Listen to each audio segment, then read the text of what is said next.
week on the Analog Circle podcast, is Nintendo working on a mini N64? We find out the length of Supermassive's The Dark Pictures Anthology. Nintendo is getting another custom console.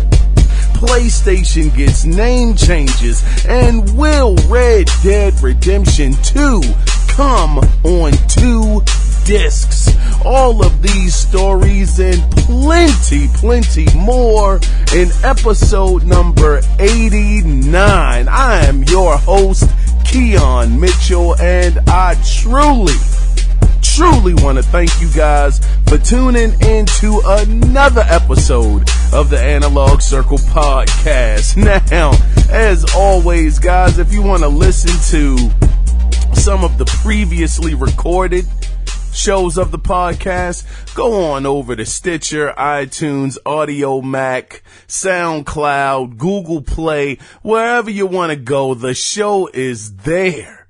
Enjoy yourself as you listen. Enjoy yourself. Now, if you want to chime in to the show, leave a little bit of feedback, leave some opinions, leave some questions, you can always reach the show 2 different ways, either by emailing the show at the Analog Circle Podcast at gmail.com, or you can feel free to call in at 443-216-9934. Now, guys, as we do every single week, let's go ahead and get into the feedback section. And of course, the heartbeat of this part of the show, Mr. Cody Clark, has written in once again.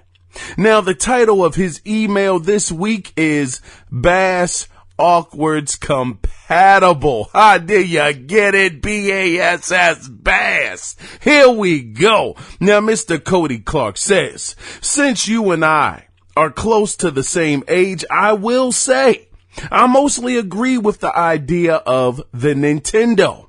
Though I will say I wish there was a better, more approachable retro combo that let the younger kids see the whole history of games. Sure, the NES was great, but let's see some old games. Let's have Pitfall and Choplifter, Joust and Ultima, Zork, Zork. Whoa, Cody, you going back, brother. He said Missile Command and the whole gamut on one micro system. The fact is, with a bit of work and some tweaking and some YouTube videos, you can set up a Raspberry Pi or some of those Arduino things and go down that path. I sure hope I said that word right. Arduino? Maybe that was it. I'm gonna move on. He continues to say Xbox just reaches in and says backwards comp for the win. Nintendo should know better because they bank on nostalgia, but people give them a ton of space. You'd think Sony would follow the more modern idea of here is the old stuff, now buy the new stuff. But I guess somebody checked Nintendo's bank account and was like, yeah, we will just do that instead. You know why there won't be an Xbox Mini? Cause we won't have access. No, he says, cause we have access to a ton of old games and we don't need it. Doing that and dipping their toe in the water for some crossplay. Fortnite, maybe a few others, maybe Overwatch, maybe Rocket League. Bank on it. They're just going to let a few cross over. Just enough to let that topic die. Really quickly, Cody, before I finish your email, something is going to come up later on in the show that actually may put a little bit of light on what you're saying. But he continues on to say, I am very curious to see what February and March 2019 will be like for us when all of the big AAA titles we have been hearing about start to gush out. Will I get to play Anthem with my friends on PS4? I somehow doubt that. We'll just have to see how that all actually pans out. Cody Clark, man, brother, let me tell you something. It's always appreciated. I think I always say, let me tell you something, sounding like Hulk Hogan. Let me tell you something, brother.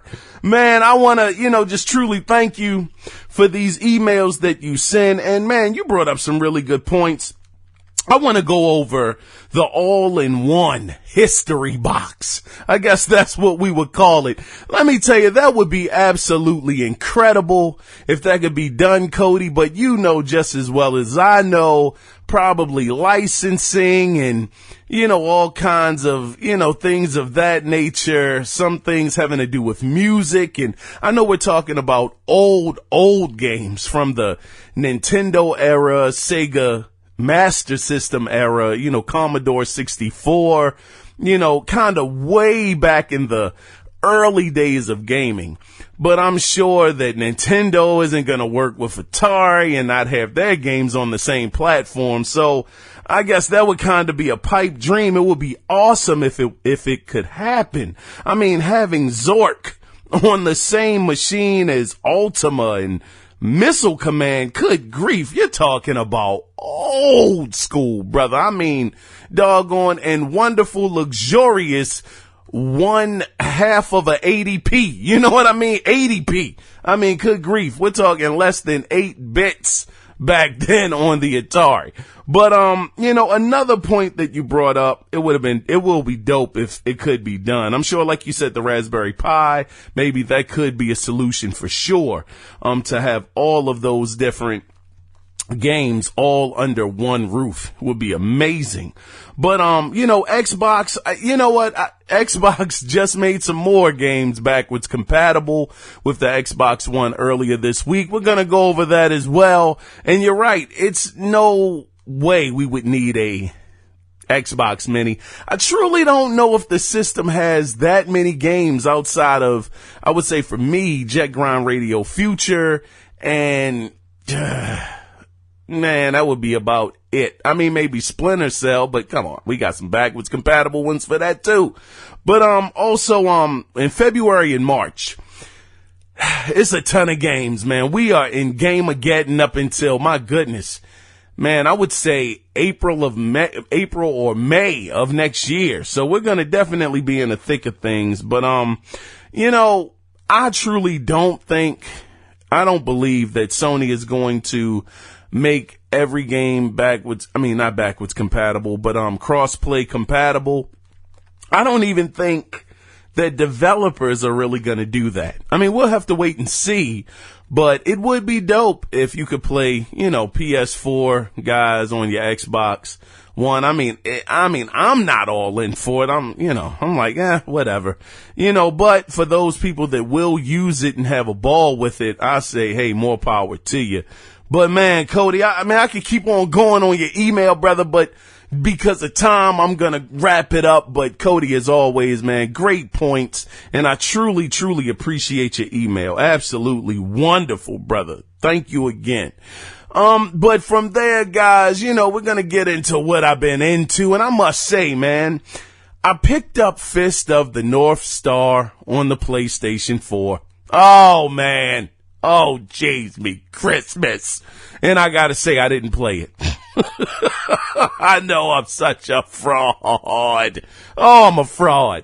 But I didn't get a chance to open it up. However, I did start playing Tomb Raider, and I actually streamed it on the YouTube channel. Go over there, subscribe, hit the like button or do what you do over there at the Analog Circle on YouTube. And I gotta say, Tomb Raider, I mean, I've heard so many different mixed reviews and thoughts about this game, but I have to say from what I played so far, and I'm still early on, I think the game said I'm only like darn near at 8% complete. And I have to say, I mean, roughly about 2 hours in, maybe 3. The game actually is very, very good. I mean, one of the complaints that I will say about the game is sometimes when you're jumping and you're trying to latch on to something, she does this kind of mechanic or move automatically where when you get to the edge of something and you're about to jump off, for some reason, she actually latches on. Like when you jump off, she'll kind of go off the side and hold on.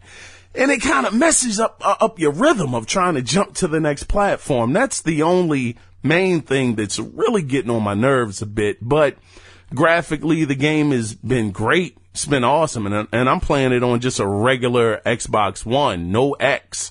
And it's been a great looking game. Overall, gameplay is pretty good. It's really good. The story, typical, I guess, Tomb Raider story. Nothing crazy and amazing. I mean, some disasters have just happened. I'll say one of these set pieces that I saw, oh my gosh, absolutely darn near Uncharted levels. I will give them that. They did an excellent job on this one scene that I've seen so far. Man, graphically, absolutely amazing. But, outside of Tomb Raider, I played a little bit of Dragon's Lair. I streamed that. I don't know why I was playing Dragon's Lair. Just wanted to play some old school fun, and that game is really terrible. Let me tell you something, man. Good grief. We were getting ripped off as kids in arcade. I mean, at home, I'm having a hard time hitting the buttons in time. And hey, maybe it's because I'm old, brother. I'm almost 40. And maybe I just don't have the dexterity in my hands, but good grief. The game is just, man, it's terrible. It's terrible. It's so terrible. It's good. I mean, I enjoyed it, and you get to play it over and over again, continue and all of that stuff. So that was cool. But, outside of that, nothing too much more, to report on what I've played. But Fist of the North Star. Oh, I'm definitely getting into it, brother. You better believe it, pal. Oh my goodness. Well, with that being said, guys, let's go ahead and get into what we all come here for. And that is for the gaming news, my friends, my gamers, that went down. Now I ain't gonna say this stuff went down this week. Some of this stuff is a little old, brother. It's a little old. But let's go ahead and dive in. Splash. Now, let's start off with some Walking Dead news. Now, we know that unfortunately, Telltale was shut down. So as a result, the final season of The Walking Dead was not going to be finished. But it was talk that said they would be looking into a solution on how to finish the game. Well, it looks like a solution has been found. And in a tweet, Skybound Games made this announcement, and I quote, "We're so happy to announce that we've reached a deal with at Telltale Games that will allow Skybound to continue #The Walking Dead, the final season. Let's wrap up Clem's story right. More details to come soon." End of quote. Now, an interesting thing about Skybound Entertainment is it was started by The Walking Dead's creator, Robert Kirkman, 8 years ago. So who better, I gotta say this, who better to finish up the story? Now, I really, truly hope this happens. It would be such a gaming tragedy to have so many people that supported Telltale with their games, especially The Walking Dead, to have this not wrap up the right way. I'm really hoping this happens and that the story will get some closure. Players will get some closure off of this. So we'll see if this actually comes to fruition, but at least it is way more hope that the game will get finished than it was before. Me personally, I would hope that, the staff over there at Telltale Games would be hired on to work at Skybound Games until it was finished. And hopefully, man, they can come to a resolution, for this problem that has happened where these guys are losing benefits and, and these people have families and they losing their medical, no money, no income. my heart really does go out to these guys, and I hope that, everything can work out in the long run. But, yeah, that's about it for this one. Let's go ahead. Man, this is such a sad story. It's so bitter, kind of sweet, because hopefully it'll be done. But, man. Anyway, let's go ahead and move on to the next story. Now, lately, we had heard that Microsoft would be offering a gaming streaming service. Now, this is old news, but we're going to go over it, though. Now, there was really nothing else to go on. That's all they really said. Well, Microsoft now has brought out more information on the now called, quote unquote, Project X Cloud. Now, it says here's the statement from Corporate Vice President of Cloud Gaming, Kareem Chowdhury. I hope I said his name right. God dog it. And I quote, "The future of gaming is a world where you are empowered to play the games you want with the people you want whenever you want, wherever you are, and on any device of your choosing. Our vision for the evolution of gaming is similar to music and movies. Project X Cloud is about providing gamers new choices in when and where they play, while giving mobile-only players access to the world's characters and immersive stories they haven't been able to experience before. Developers of the more than 3,000 games available on Xbox One today will be able to deploy and dramatically scale access to their games across all devices on Project X Cloud with no additional work. We'll begin public trials in 2019. Project X Cloud will have the capability to make game streaming possible on 4G networks and push against the outer limits of what's possible on 5G networks." End of quote. Now, another interesting part to this story is, could this be a counter to the upcoming Project Stream, which is Google's streaming service? And I know that is a stupid question, because that is exactly what this is. It's been said for quite some time that, and I know it's a cop-out, the Xbox fanboys always use this plea that Microsoft is not competing with Sony, they're not competing with Nintendo, they're competing with Google and Amazon. Now, I never really gave that too much thought. I always thought it was a cop-out, because Xbox is really losing. Oh man, they are losing 2-1 at this point. But when I think about it, and I actually saw that, Google was actually doing the same thing. Matter of fact, if you're not familiar, I'm sure you are, because this story is like well over a week old now. But if you're not familiar with the Google service, on October 1st, Google announced Project Stream, which is a new technology from the company that is designed to stream AAA games using an internet connection and web browser. And they also started a test for the service. It was on October 5th, and that's going to be going until mid-January. Now this is a tall order. For this service, you're going to need 25 megabytes or higher, a desktop or a laptop with Google Chrome. And 25 megs down, man, that's not asking a lot, but I think about rural places and being a truck driver. This is the interesting part, just to kind of deviate on a side note just for a minute.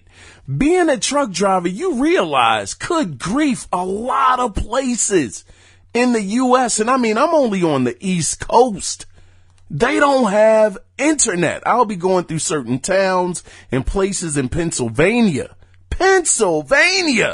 where it is no internet. My phone has no G's. It's like Internet service not available. Now that could be maybe T-Mobile isn't in that area. I don't know. It could be a couple of things. I don't want to sound too stupid, but it's so interesting because when you're going through and you might go, well, me personally, I might go maybe a half a mile down the street and it's nothing there. No internet, no nothing. And then maybe 6 blocks later, it picks back up. I don't know. Maybe it's a tower issue. It could be.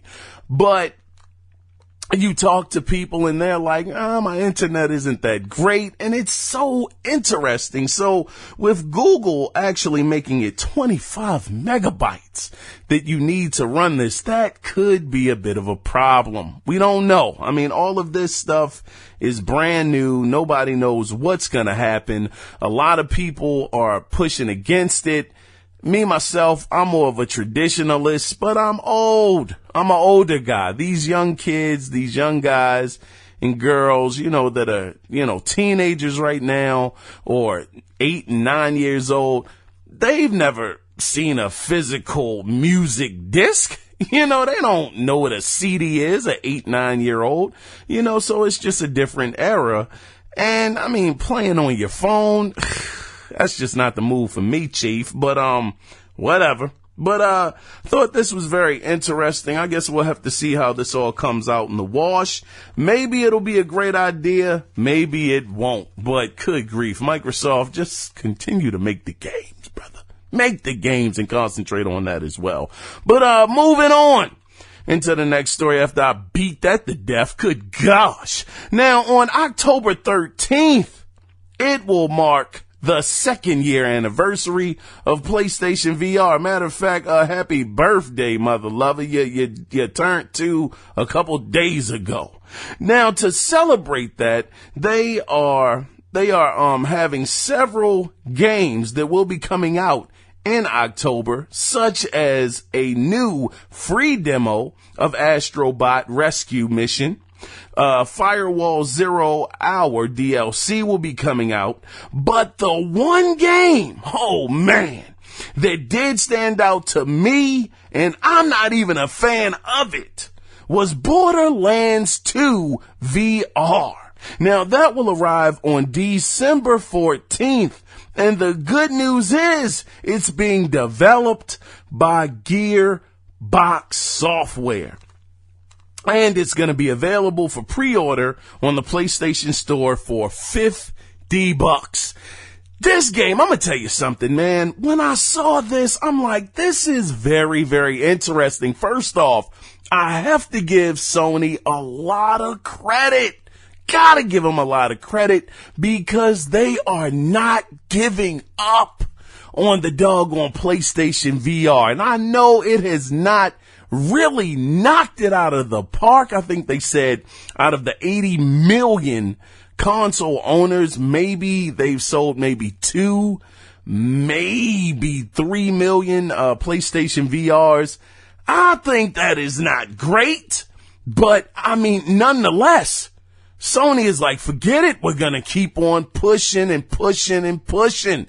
And for them to have Borderlands being developed by Gearbox and not having a third party come on in and, redo the game for the VR headset, I think that is great. It's a lot of people out there that enjoy the VR headset. I was supposed to have been had one and haven't picked it up yet. I'm a little regretful. I'm going to have to get up on that. I'm hoping that the Black Friday sales are going to hook a brother up, with it. But, I think this is fantastic that they continue to support that device.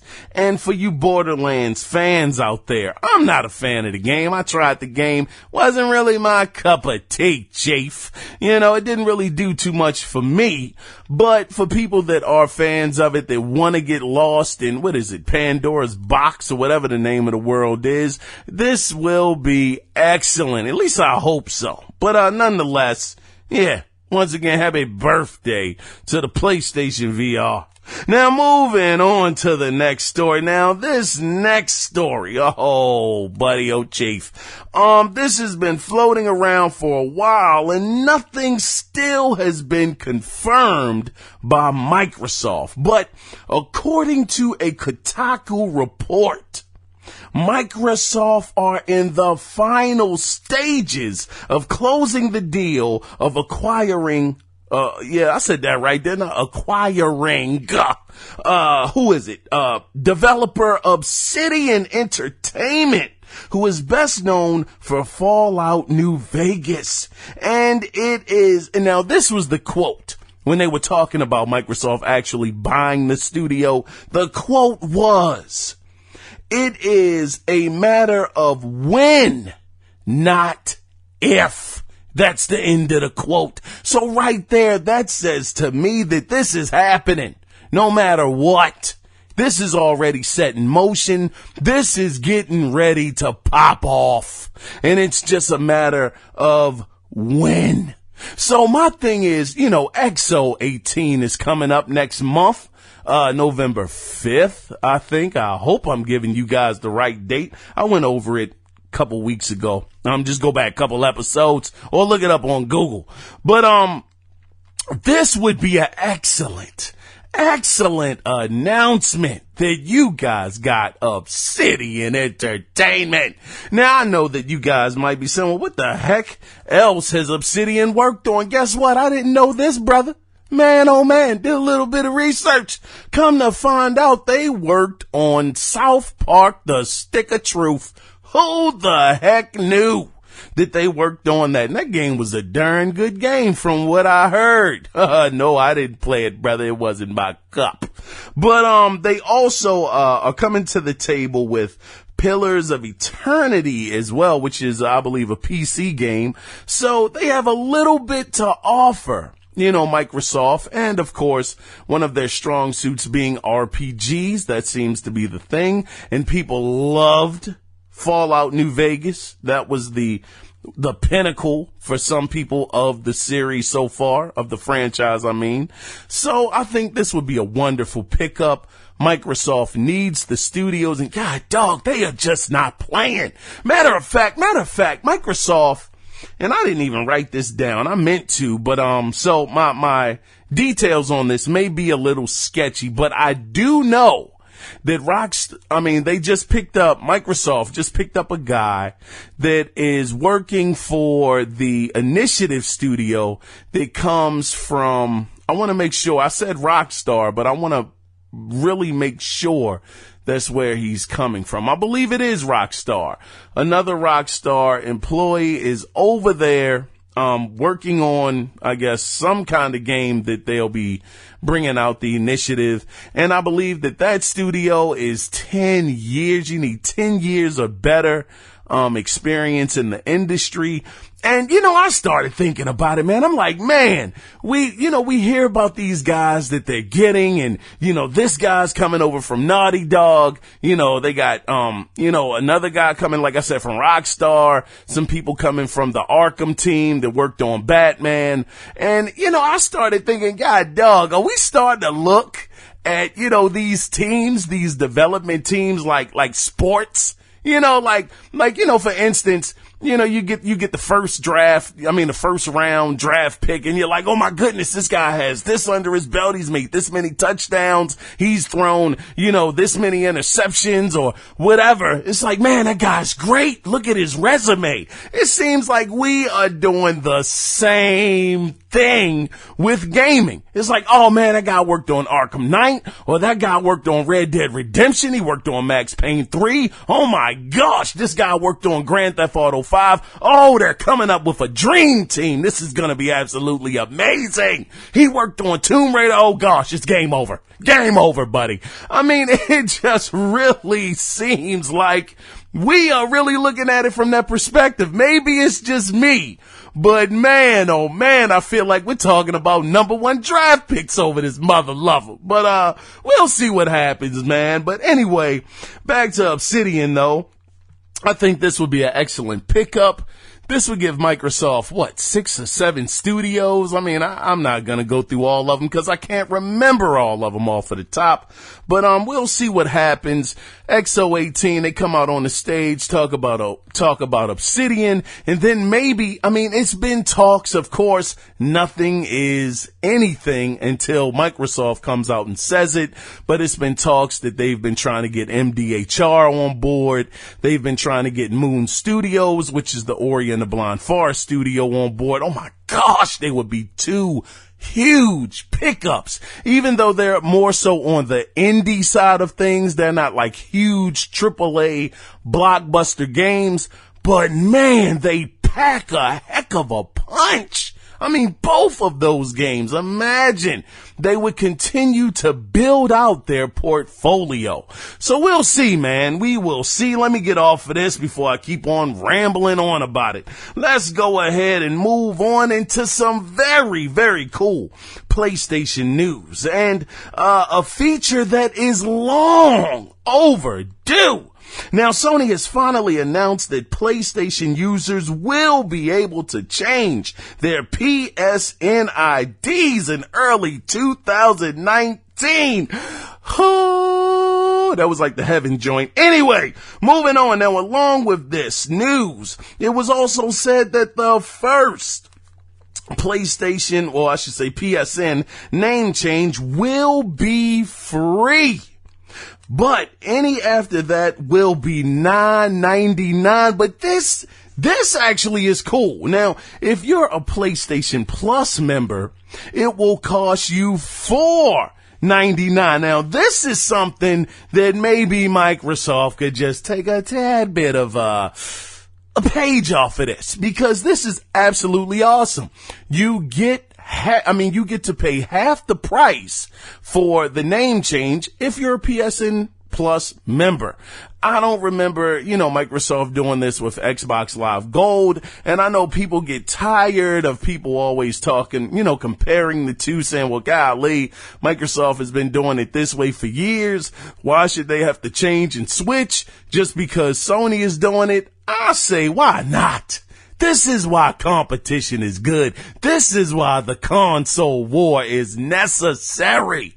Goodness gracious. If one is doing it, enough people start crying about it. If they want to please the customer, then they will bend to the customer's will. But anyway, moving on with some more of this information about this name change. Now, this is absolutely great news. This is something that PlayStation players have been wanting for years, but it will come with a catch. Dog. Now, this is the thing. It may not work with all games on all platforms. It will be compatible with PlayStation 4 games originally published after April 1st of this year. Yikes. Goodness gracious. As well as a large amount of PlayStation 4 titles released before this date, but not all game titles and applications will be compatible. For instance, PlayStation 3 and, PlayStation 4 and Vita systems are guaranteed to support the online ID change, and you may run into occasional errors or issues in certain games. Now, it was reported if you come across this issue by reverting back to your old ID, it will resolve most issues caused by the ID change. But to help this issue, there will be a list of compatible games published before April 1st, 2018.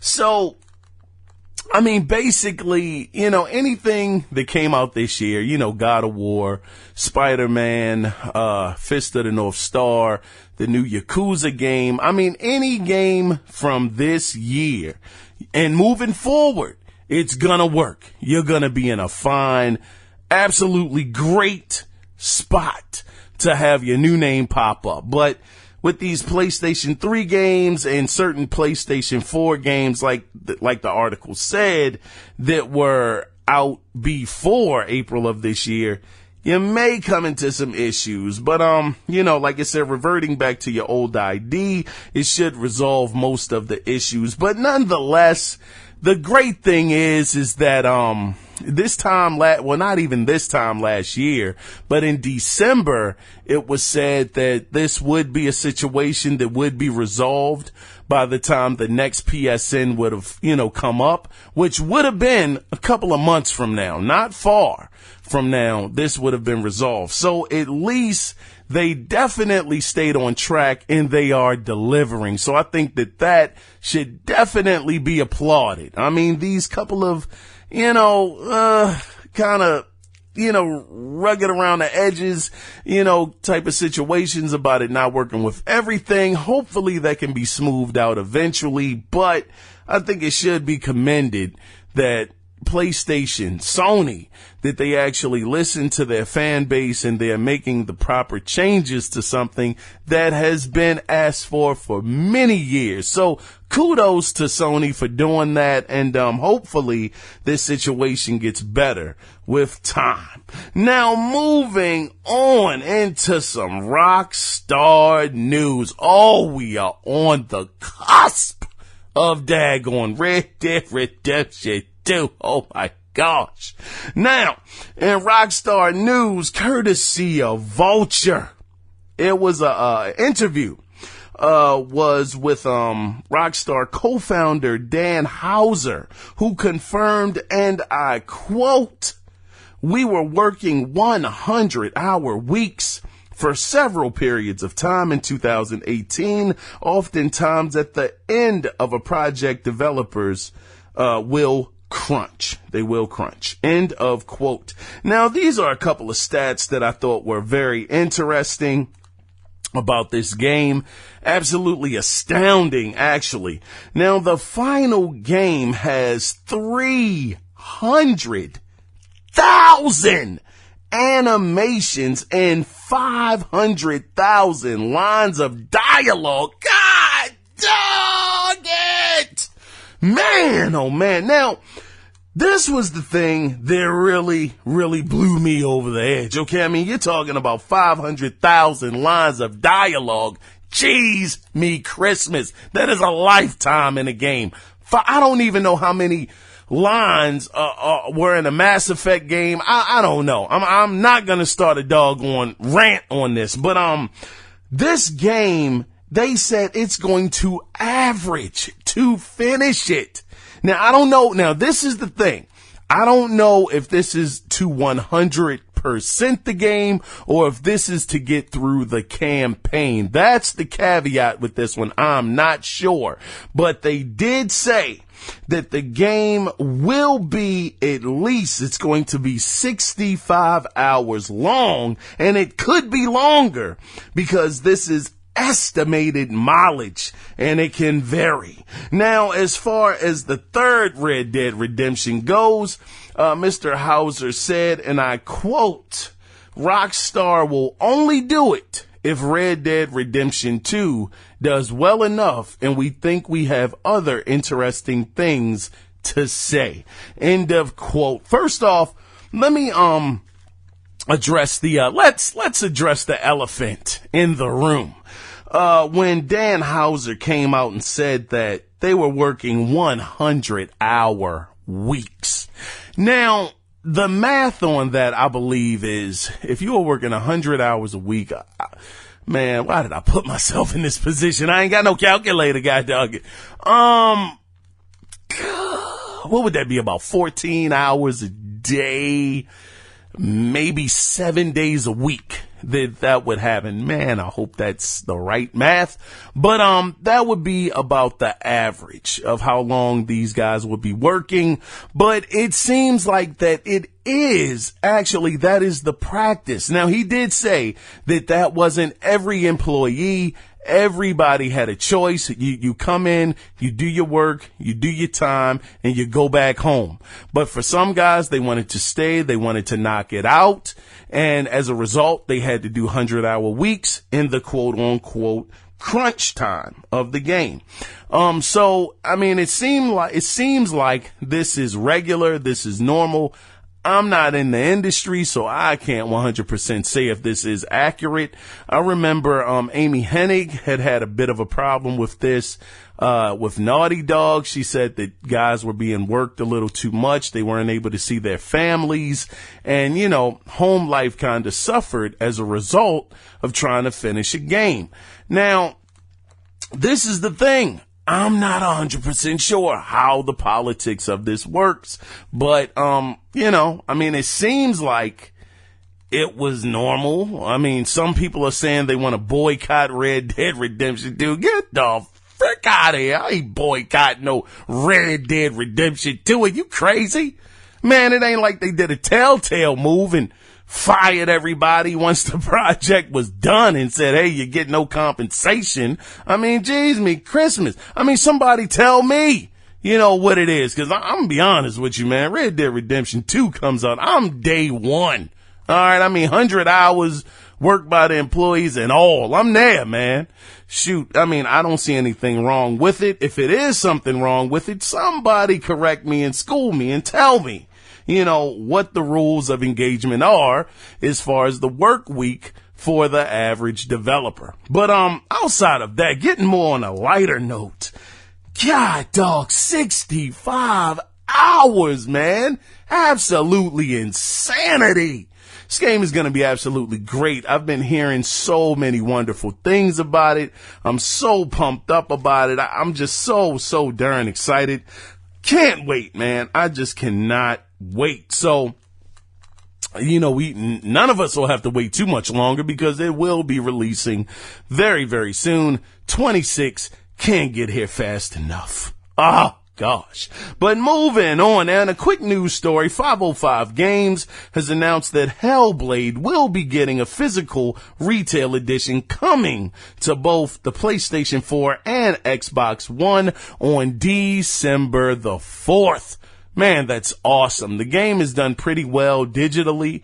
I think it's fantastic that they're making the game available physically for the people that want to collect it. I will be getting the physical version because I want to support Ninja Theory. I think the game is, this is the thing. I never really talked too much about Hellblade. You guys that have been listening to the show for quite some time in the early episodes of this podcast, maybe in the 20s somewhere, I was saying how excited I was about this game and I can't wait. It's going to be amazing.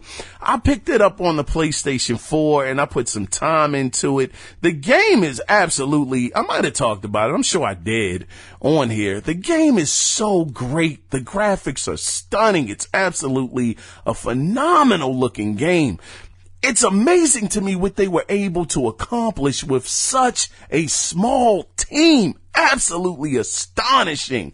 But the problem that I have with this game is these looking puzzles. The story is very interesting. The voice acting is excellent. Why is my stomach grumbling? Sorry about that. That's so unprofessional. It's unprofessional productions over here, baby. But, it is so amazing, and hearing the different voices on the left side and the right side of your headphones, absolutely great. But the thing that kind of killed it for me, and I'm trying to work through it, and hopefully it's a mechanic I'll get used to, is actually looking puzzles and trying to figure it out and put it together. That is the downside of the game to me. And I'm trying to figure it out, but hopefully once I spend a little bit more time with it, I'm hoping that it'll be a little more natural. But anyway, for the people out there that want the addition of this game physically, it's definitely coming out, and I think it's going to be, it's not going to be amazing. It's going to be the same darn game. But anyway, moving on from there. Now, in Xbox news, we know that the next month, Microsoft, good grief, get it together. Next month, Microsoft will be having the XO18 event. Now this was a little, this kind of hit me in the heart a little bit. I was a little hurt by this. Everybody's excited. Everybody's thinking, like I said, hopefully they'll be able to pick up, what did I say? I forgot the doggone name of the company already. Anyway, everybody is thinking that XO18 is going to be amazing. Obsidian. It'd be amazing to have the announcement come down right there. It'd be amazing. Be like, yes, they got another one. Oh my goodness, more games are coming. Yes. But, sadly, some news came out. So let's go ahead and get into it about what won't be there.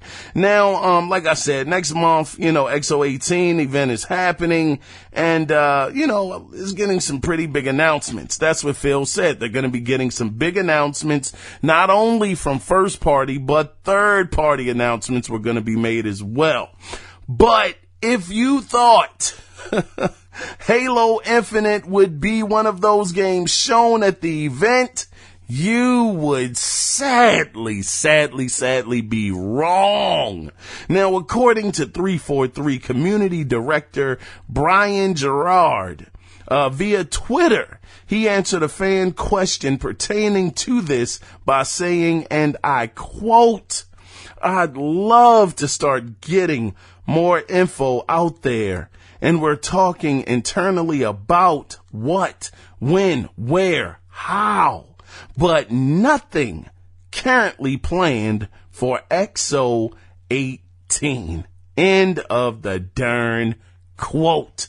So for anybody that thought, oh man, Master Chief was going to show up and we were going to get a better glimpse of what the game is looking like and seeing what new weapons Chief might have, where the story arc is going, nothing at all. Crickets. But maybe, just maybe, and I know I'm dreaming and I'm hoping, and it's already been said it's not gonna be there, but maybe this is a fake out.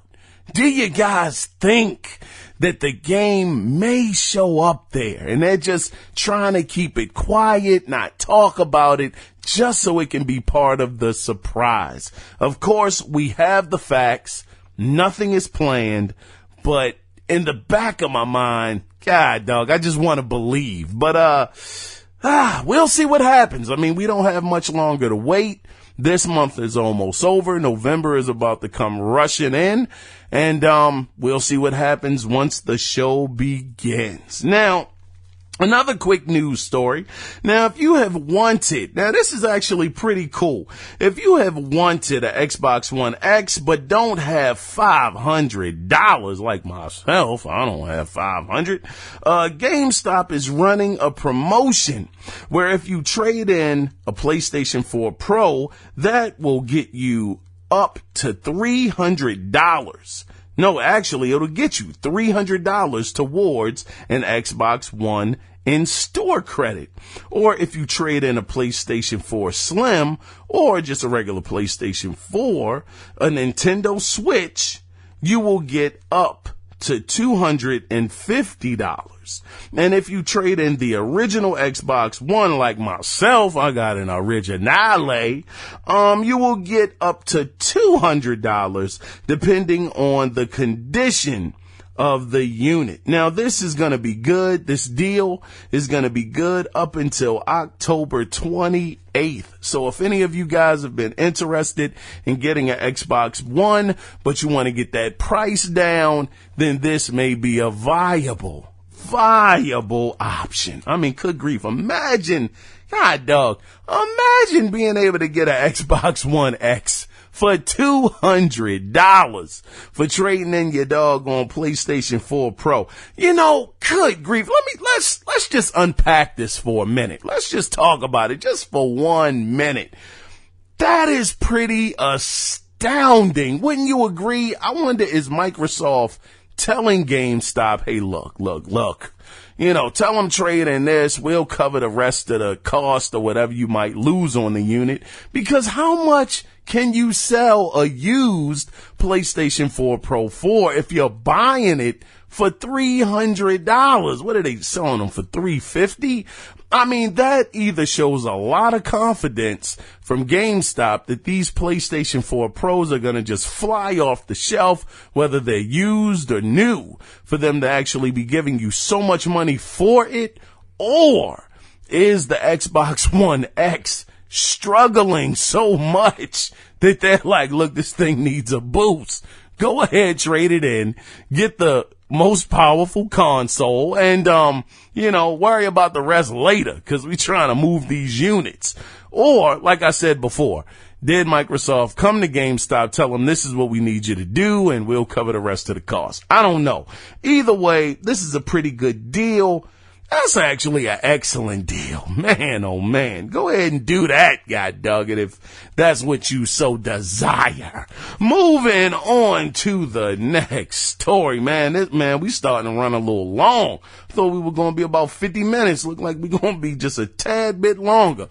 But, in Nintendo news, it looks like yet another custom console is coming out. And this one is based on Diablo 3. Now, when you buy this custom console, it's gonna come with, of course, Diablo 3, as well as Rise of the Necromancer and Reaper of Souls expansions. Now, this edition of the game will also, and this is cool, it will also come with gear that makes references to other games Nintendo has made, similar to how Elder Scroll, Elder Scrolls Skyrim, how it had, the Legend of Zelda references in it. So you're gonna get these kind of references in Diablo 3. Now, this console will be a GameStop exclusive. God darn, I didn't even plan on that happening. That could have been a darn segue. I messed that up. But, this is gonna be a GameStop exclusive, and it's gonna release on November 2nd for $360. Now, the console will also come with a Diablo 3 carrying case. Now, this is the thing. Like I said, Nintendo gives nothing away for free. You're gonna pay for every single thing that you get from Nintendo. I mean, $360. You may as well, it is a custom console, so, I guess you could just get it if you're that much in love with Diablo 3, but I was gonna say, man, you may as well just get a regular console and just pick the game up. But, anyway, it does come with the cool, carrying case, which is a Diablo 3 carrying case. But, once again, Nintendo gives nothing away for god darn free. That's the takeaway on this one. Now, moving on. God darn, y'all. Man, I need to get my stuff together. Man, I got another Red Dead Redemption 2 story here. My bad, y'all. I should have just included it in the other Redemption news. But, I guess in more Red Dead Redemption 2 news, it looks like, due to a leak of the official box art for the Japanese version of the game, it was shown that the game will include 2 discs. Now, the image came from, if you want to cross-reference this so you guys don't think I'm making this up, you can go head over to rockstar.intel.com/Red Dead Redem. That's REDEM. Go over there, check it out for yourself. You can obviously see it is definitely the Japanese version, and you can see it circled where it says it's going to be 2 discs. God darn it! Now, this is the thing. They're saying that the game is going to, it's 2 different sizes, file sizes. One is 88.57 gigabytes. And the other one is 100 plus gigabytes. Now, I did find out that the version that takes less from your hard drive is not the 4K assets. It's just for the regular download of the PlayStation 4 version and the Xbox One vanilla version. But when you start getting into the PS4 Pro and the Xbox One X, that's when you start getting those 4K assets, and that really, really brings up that total of gigabytes being used up by your hard drive. But my gosh, I don't know if I have seen a game this generation that has been on 2 discs. I can't remember. Somebody tell me if I am missing a game that came out on 2 discs this generation. I mean, it's possible, but this is a first. And they're just saying so many of the things that Red Dead Redemption 2 is doing is just gonna change gaming. I mean, we know Rockstar is amazing.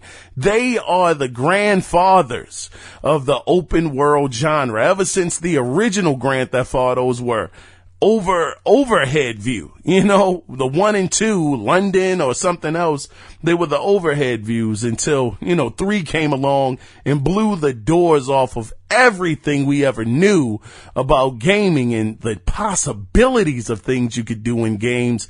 I mean, GTA 3 just, man, benchmark, absolutely phenomenal moment in gaming. So this is their genre. This is what they're comfortable with. And, having it so, your character walks around, he grows hair, he has to cut his facial hair, or he can walk around raggedy and scruggly the whole time, killing animals and putting them over your shoulder. Blood is going to leak onto your clothes. And if you walk in town and people see all the blood on your clothes, they're going to walk away from you. You got to clean them off, and you got to bathe, or people aren't going to want to interact with you because you stink.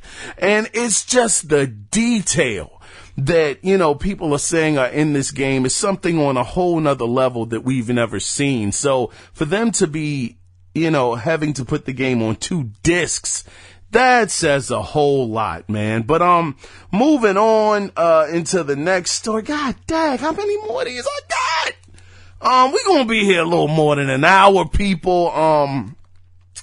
Didn't plan on this. My bad. Should have gave a disclaimer a little earlier.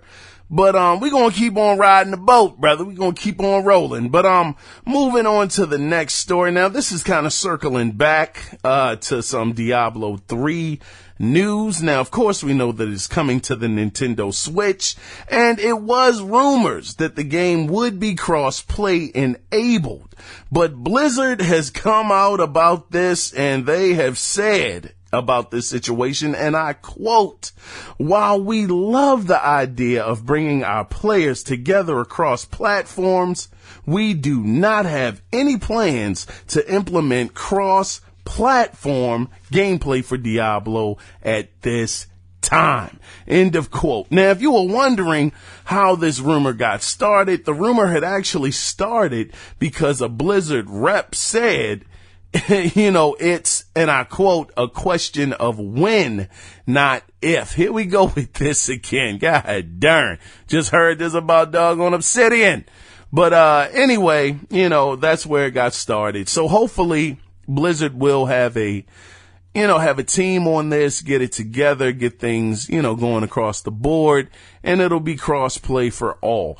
And, speaking on this cross-play, man, and I'm not going to go off on a tangent, I'm just going to ask you guys, do you even think that these developers, now that it is possible, kind of really backtracking back to Cody Clark's point, because this is what I was talking about.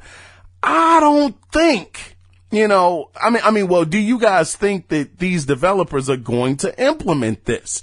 Because I truly don't think it's going to happen. I think, just like Cody Clark said, it's going to be done just enough just to hush people up. Because I remember, now this was way more than 2 weeks ago. I forgot to mention this. Well, I didn't record that week, I don't think, but it was said that Fallout 76, how Bethesda was so against not having crossplay. For people that don't have crossplay, you're gonna be left behind, and we're not gonna put this card game on your platform. Just making all of these waves and getting people all worked up. Yeah, Bethesda loves the gamers. Yeah!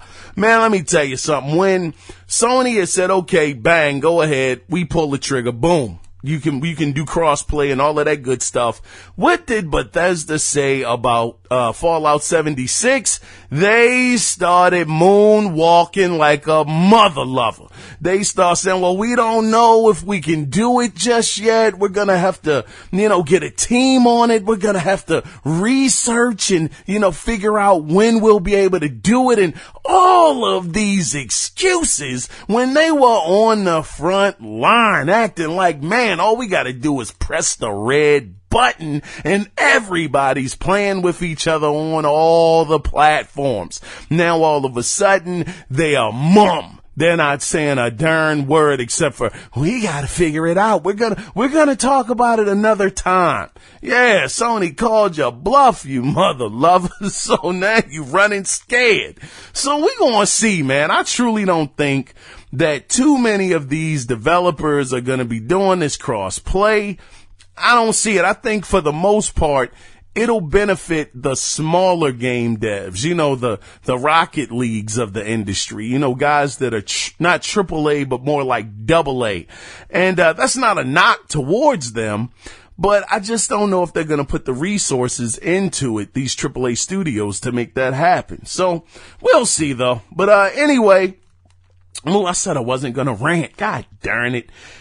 Anyway, moving on. Now, I know it's very early, to be talking about this, but it's some talks out there stating that Best Buy and Target will be selling PlayStation 4 Pro bundles for $275. And it will come with a $25 Target gift card. Man, I'm hiccuping like a mother. Y'all probably heard me go. Anyway, it's going to come with a $25 Target gift card. And they're going to be selling the Xbox One X. It's going to be selling for $399. Now, of course, these are not nearly as good. Well, the PlayStation 4 Pro bundle, that is absolutely amazing. If it's going to be $275 on Black Friday and it's going to be a bundle, holy smoke. I mean, now, just getting back to the Xbox One X, of course, $400 is a good deal. That's a darn good deal. But if you take GameStop up on their offer, I don't think you're going to beat that $200, if you're trading in a Pro. But if you don't want to trade in any of your consoles, and be without one of them, then I think this is a great alternative as long as it turns out to be true. But we'll see. We'll see what happens. But, moving on into some quick news, looks like Crysis 3, no, not just Crysis 3. All 3 Crysis games are backwards compatible. You will also be able to try out Halo Wars 1 and 2 for free starting on October 18th through the 21st of this month. And they're going to be part of the free Play Days event. So for any of you Crysis fans out there that, love the games, want to play the games on your Xbox One or your Xbox One X, they are all backwards compatible, which is amazing. That's great. Who is it? Microsoft. They keep on continuing to bring out the great games, not the great games, but backwards compatibility keeps on expanding. Kind of the Cody Clark's point. Again, man, what timing, Cody? Jeez, me Christmas. But, that's excellent. And like I said, for people that are a little wary, kind of like myself, of the Halo Wars series, that franchise, you'll be able to try it out for free October 18th through the 21st. Now, moving on from there. Good grief. I think we're about to wrap up, guys. We got about 2 or 3 more stories. I mean, you gotta understand, man, I haven't recorded in like 2 weeks, so some of this stuff was old and it's getting a little newer now. But moving on back on the track. Now, a few months ago, man, I was on fire, man. I was just like, oh my gosh, I can't believe this is happening. For Supermassive's new project entitled Man of Medan, which is actually one of the episodes that's part of the Dark Pictures Anthology. Now, because, I was so pumped up about this because I thought it was a return to form of what Supermassive does amazing. And it's these cinematic the cinematic gameplay, similar to Telltale, but 10 times better. All right, it's no comparison. But I was just so pumped up about this. And it wasn't a lot of information that was out there until now. We actually got more news about the game's episodic length. Now, this is actually from the director of the game, Mr. Tom Heaton, who said, and I quote, "A single playthrough will be in the range of around 4 hours, but again, it may be a little higher or a little lower depending on your choice." End of quote. So we know that at least we'll be getting 4 hours per, well, maybe not per episode, but at least for the first one, which is entitled Man of Medan, which is, let me go off of my terrible bad memory, but I believe it's kind of a story of a Nazi submarine or boat or ship maybe the boat and ship don't make sense. Maybe it was a submarine that actually sank and, supposed to be haunted or something like that. They're looking for treasure, something like that. But we know that it's going to be at least 4 hours long, which is a great length, if you ask me, if we're talking about episodic content. So this is something I'm really, really looking forward to. I believe it's supposed to be 3 episodes, maybe 4. So you figure if you do 4 times 3, that's simple math, 12. You're looking at about roughly what I guess Until Dawn was. Until Dawn was a nice length game. And if you haven't picked it up, what are you doing? Pick it up. Absolutely a fantastic, one of the most, I'm going to tell you this, to me personally, I think, and I know it has a bit of a cult following. A lot of people know about the game, maybe haven't played it. But that is one of the most underrated games, in my opinion, this generation. And I understand that it has a different play style that not many people are privy to or like and enjoy that kind of style. But I'm going to tell you, if you have a lady and she's not really into gaming, it's not really her thing, that is one game you can actually play with your partner and have her make the decisions and you just watch and see what happens. It's enough interactivity with the game where to me it didn't feel like a movie. It felt like an experience, but anyway, I'm rambling again. Moving off of that, though, I tell you, I can't wait for Man of Medan or, the Dark Pictures Anthology. It's going to be, I hope it's going to be phenomenal. But moving on. Now, once again, we find ourselves in the rumor verse. So you guys know the rules when it comes to the rumor verse. Take it with a mustard seed of truth until we hear something more concrete from the actual manufacturers. Now, according to Reddit and Twitter, a user that goes by the name Nacho and Pistachio has actually he actually posted pictures of a so-called Nintendo 64 Mini. And to me, I'm looking at the pictures and I'm like, man, I don't know. It might be legit. It looks like it may be. But if you want to know where these pictures are, all you have to do is go over to www.thenerdmag.com to judge for yourself. To me personally, brother, and this is no shade, this is no hate on Nintendo, but to me, the N64, I don't know if you can come up with 20 classics on the N64. I don't even know if you can come up with 10 for the N64. To me, you got Mario 64. That's a given. That actually changed gaming, with the analog sticks. Dope game. I guess Star Fox could be in there. Star Fox 64. Zelda 64 could be in there. And man, I can't think of anything else because they're not going to get Banjo-Kazooie because that's on the Xbox. They own that IP. Speaking of Banjo-Kazooie, holy smoke, I didn't write this down either.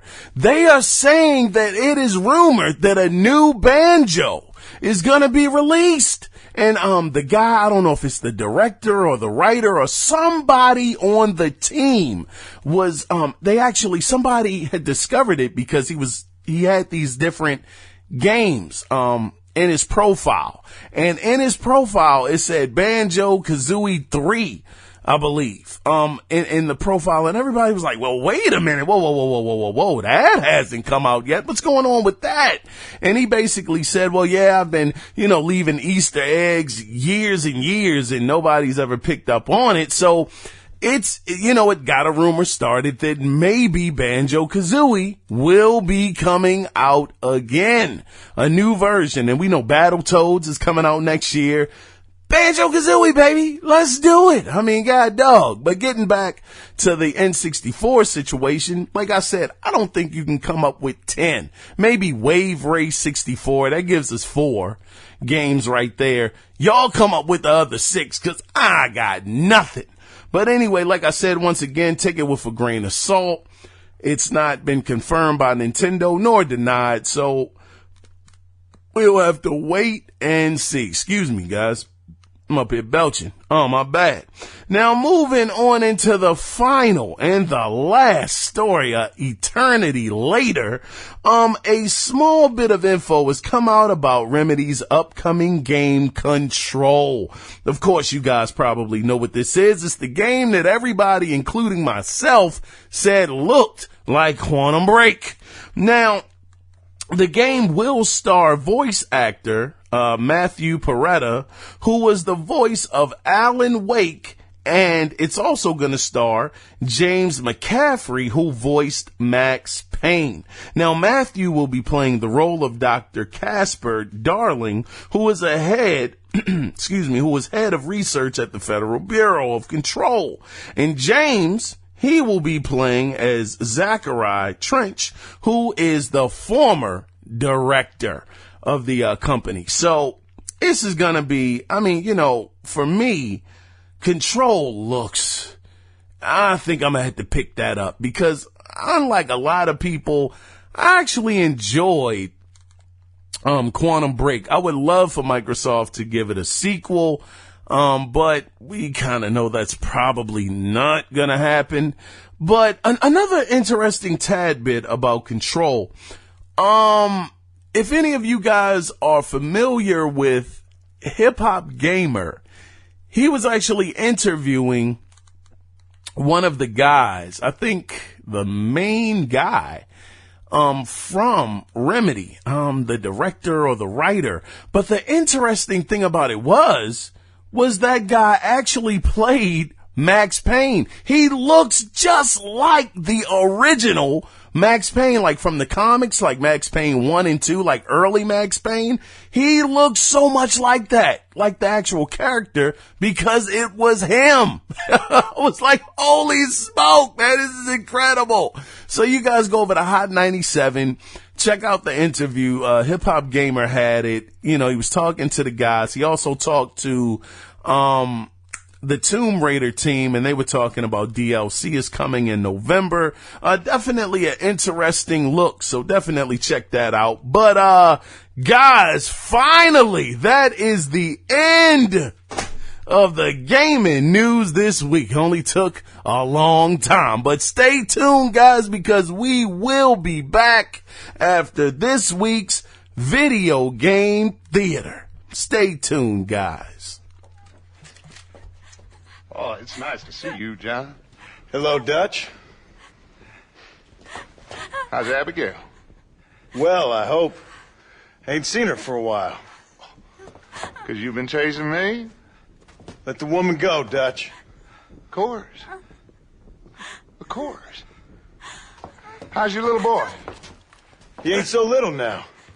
No, he must be what? 15? 16? Doesn't time fly? Don't adjust. It's over, man. Of course. Of course. I surrendered, John. You're the master now. I've been my master since you left me to die. We all make mistakes, John. I never claimed to be a saint, but equally, I never took you for an errand boy. Just trying to help my family, Dutch. By making compromises we all have to. Now let her go. It's over. You want the girl, John? You always were the romantic sort. You know, gentlemen, this man here, oh, he married a whore. Used to ride with us. We all had her. Oh, but he married her. And you know that makes him a better man than us. He's a better man. Have the girl, John. Easy, Dutch. She's a parting gift from me.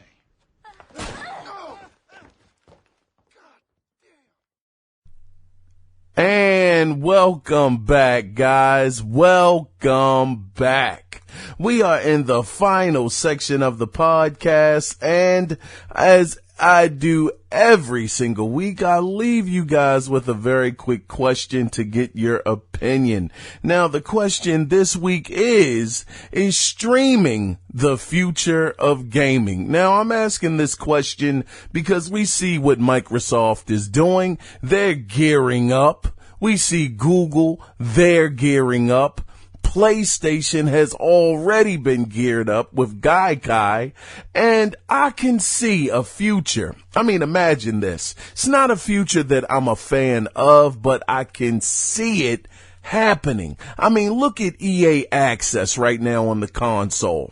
That's basically, could you imagine it basically being an app on maybe some kind of device on your TV? I remember a couple of years ago, PlayStation was actually putting PSN, their Gaikai service, on TVs and making it so you could access the game. All you needed was the PlayStation controller, not too long ago. And, I could just see, Ubisoft doing this. Like I said, EA, Take-Two, who else, man? All of these third-party companies actually doing this. And who knows, the way that Microsoft is setting it up right now, they're making it so you can play all of your games on whatever device you want to play them on. If it's on tablet, go to it. If it's on your phone, have at it. If it's on the PC, shoot, it's your world. I mean, I can imagine them doing the same thing, having Xbox Live be an app and it be able to work with any and everything, because as Phil Spencer said, they're trying to reach 2 billion people, and you can't do that unless you're thinking way out of the box, even though this isn't way out of the box because Sony has been on this for a bit. It's nothing new, but the way that they're approaching it, man, they're trying to include everybody. So I would love to get you guys' opinion on this. As always, you can call in if you would like to leave your feedback at 443-216-9934, or you can leave an email at the Analog Circle Podcast at gmail.com. Once again, I was your host, Kiaun Mitchell, and I truly appreciate you guys coming out. And before we wrap it completely up, always remember, guys, it's not about the consoles, it's about the games. So until next time, you guys take care, be safe out there, bye-bye.